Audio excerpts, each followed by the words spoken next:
सुपरस्टारचा निकाल आज काय येतोय त्याच्याकडे पुन्हा एकदा सगळ्यांचं लक्ष लागलंय। आमच्या प्रतिनिधी जयंती वागदरे आपल्या सोबत आहेत, आमचे प्रतिनिधी कृष्णात पाटील आहेत आणि आमचे प्रतिनिधी सागर कुलकर्णी आहेत। मी सुरुवातीला जातोय जयंती यांच्याकडे। जयंती, आपण पाहिलं देशभरातनं होम हवन सुरू आहेत, पूजा सुरू आहे। खरं तर निकालाच्या दिवशी हे सगळ्या प्रार्थना व्यर्थ गेल्या होत्या, मात्र आज काहीतरी पुन्हा दिलासा मिळेल, सलमानला जामीन मिळेल अशी अपेक्षा भाबड्या चाहत्यांची आहे। काय भावना आहेत चाहत्यांच्या? जयंती,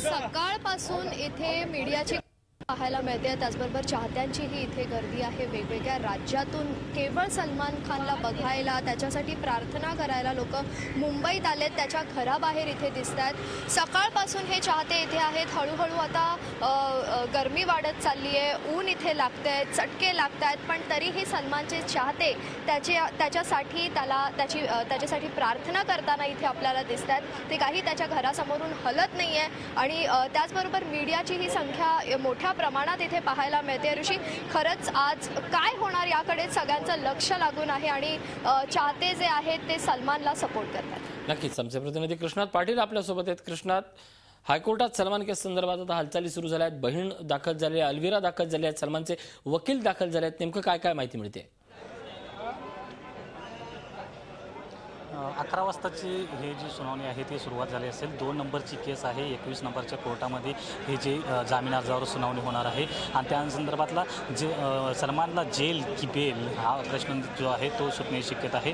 सलमान खान स्वतः या ठिकाणी हजर राहू शकलेला नाही, तशी शक्यता पण नाही आहे हजर राहण्याची किंवा तशी आवश्यकता पण नाही आहे, त्यामुळे सलमान या ठिकाणी हजर राहू शकलेला नाही। परंतु आज जो महत्त्वाचा निर्णय असणार आहे की सलमानला जामीन मिळतो का, आणि जर जामीन मिळाला तर सलमानला दिलासा असेल, परंतु जर जामीन फेटाळला गेला तर सुप्रीम कोर्टात जात मागण्याची सलमान शक्यता आहे। त्या संदर्भातली त्यांची जी दिल्लीतली टीम आहे ती सुप्रीम कोर्टामध्ये हजर आहे आणि जसं ज्याप्रमाणे सेशन कोर्टमधून निकाल लागल्यानंतर तात्काळ हायकोर्टात जामीन अर्ज दाखल करण्यात आला होता, त्याचप्रमाणे जर हायकोर्टानं जामीन अर्ज फेटाळला आणि जामीन अर्ज नाकारण्यास जामीन अर्ज नाकारला तर तात्काळ लगेच सुप्रीम कोर्टात दाद मागितली जाईल।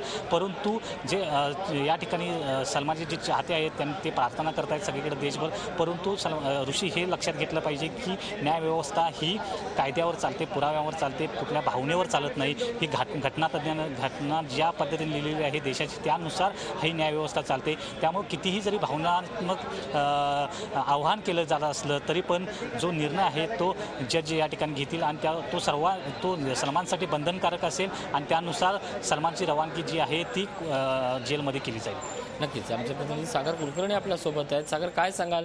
आपण आर्थर रोड जेल बाहेर आहेत, समजा सलमानला जामीन फेटाळण्यात आला हायकोर्टात, त्यानंतर सुप्रीम कोर्टात तो दाद मागेल, या सगळ्या घडामोडीत सलमानच्या पदरात आज जर अपयश असलं तर अखेर त्याची आर्थर रोड जेलमध्ये रवानगी होणार आहे। अशा सगळ्या प्राप्त परिस्थितीत वाढलेलं जे टेन्शन असेल त्या सगळ्याचा विचार करून मुंबई पोलिसांनी किती यंत्रणा कार्यान्वित केली आहे?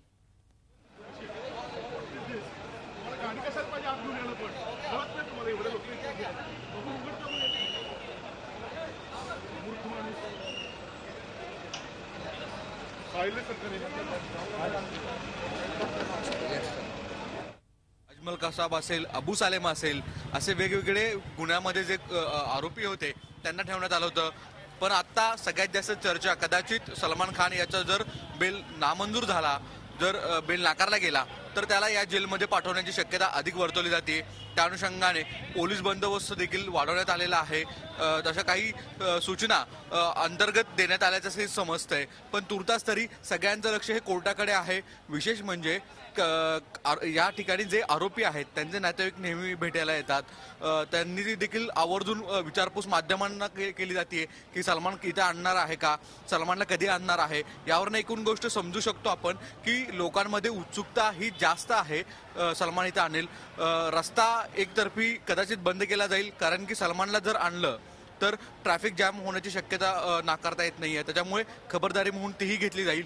पण तुर्तास तरी कोर्टाकडे सगळ्यांचं लक्ष आहे। कोर्टातून काय घडामोडी होत आहेत त्यावर साऱ्या पुढच्या घडामोडी आर्थर रोड जेल परिसरात अधिक वेगवान होतील। नक्कीच या सगळ्याच वेगवान घडामोडींकडे आमचं लक्ष असणार आहे। तुर्तास काही काळासाठी मी थांबवतोय सागर।